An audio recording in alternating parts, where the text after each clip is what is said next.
Hello दोस्तों, मैं कमल आपका स्वागत करता हूं एक और महत्वपूर्ण प्रेरणादायक स्टोरी में, जिसका शीर्षक है शिकंजी का स्वाद। एक प्रोफेसर क्लास ले रहे थे। क्लास के सभी छात्र बड़ी ही रुचि से उनके लेक्चर को सुन रहे थे। उनके पूछे गए सवालों के जवाब दे रहे थे, लेकिन उन छात्रों के बीच कक्षा में एक छात्र ऐसा भी था जो चुपचाप और गुमसुम बैठा हुआ था। प्रोफेसर ने पहले ही दिन उस छात्र को नोटिस कर लिया, लेकिन कुछ नहीं बोले। लेकिन जब 4-5 दिन तक ऐसा ही चला, तो उन्होंने उस छात्र को क्लास के बाद अपने केबिन में बुलवाया और पूछा, तुम हर समय उदास रहते हो, क्लास में अकेले और चुपचाप बैठे रहते हो, लेक्चर पर भी ध्यान नहीं देते। क्या बात है, कुछ परेशानी है क्या? सर, वो छात्र कुछ हिचकाते हुए बोला, मेरे अतीत में कुछ ऐसा हुआ है जिसकी वजह से मैं परेशान रहता हूँ। समझ नहीं आता क्या करूँ। प्रोफेसर भले व्यक्ति थे। उन्होंने उस छात्र को शाम को अपने घर पर बुलवाया। शाम को जब छात्र प्रोफेसर के घर पहुंचा, तो प्रोफेसर ने उसे अंदर बुलाकर बैठाया। फिर स्वयं किचन में चले गए और शिकंजी बनाने लगे। उन्होंने जानबूझकर शिकंजी में ज़्यादा नमक डाल दिया। फिर किचन से बाहर आकर शिकंजी का गिलास छात्र को देकर कहा, ये लो शिकंजी पियो। छात्र ने गिलास हाथ में लेकर जैसे ही एक घूंट लिया, अधिक नमक के स्वाद के कारण उसका मुंह अजीब सा बन गया। यह देख प्रोफेसर ने पूछा, क्या हुआ, शिकंजी पसंद नहीं आई?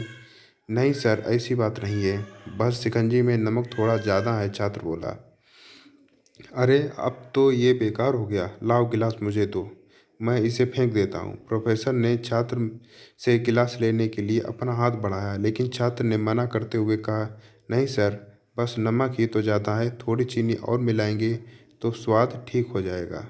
यह बात सुन प्रोफेसर गंभीर हो गए और बोले, सही कहा तुमने, अब इसे समझ भी जाओ। ये शिकंजी तुम्हारी ज़िंदगी है, इसमें घुला अधिक नमक तुम्हारे अतीत के बुरे अनुभव हैं। जैसे नमक को शिकंजी से बाहर नहीं निकाल सकते, वैसे ही उन बुरे अनुभवों को भी जीवन से अलग नहीं कर सकते। ये बुरे अनुभव भी जीवन का हिस्सा ही हैं, लेकिन जिस तरह हम चीनी घोलकर शिकंजी का स्वाद बदल सकते हैं, वैसे ही बुरे अनुभवों को भूलने के लिए जीवन में मिठास तो घोलनी ही पड़ेगी ना।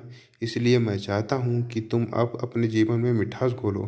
प्रोफेसर की बात छात्र समझ गया और उसने निश्चय किया कि अब से वह बीती बातों से परेशान नहीं होगा। दोस्तों, इससे हमें यह सीख मिलती है, जीवन में अक्सर हम अतीत की बुरी यादों और अनुभवों को याद कर दुखी होते रहते हैं। इस तरह हम अपने वर्तमान पर ध्यान नहीं दे पाते और कहीं ना कहीं अपना भविष्य बिगाड़ लेते हैं। जो हो चुका उसे सुधारा नहीं जा सकता, लेकिन कम से कम उसे भुलाया तो जा ही सकता है। और उन्हें भुलाने के लिए नई मीठी यादें हमें आज बनानी होंगी। जीवन में मीठे और खुशनुमा लम्हों को लाइए, तभी तो जीवन में मिठाई होगी। अगर दोस्तों आपको ये वीडियो पसंद आए तो वीडियो को लाइक करें और चैनल को सब्सक्राइब करें और अपने दोस्तों को शेयर करना बिल्कुल भी ना भूलें दोस्त। धन्यवाद।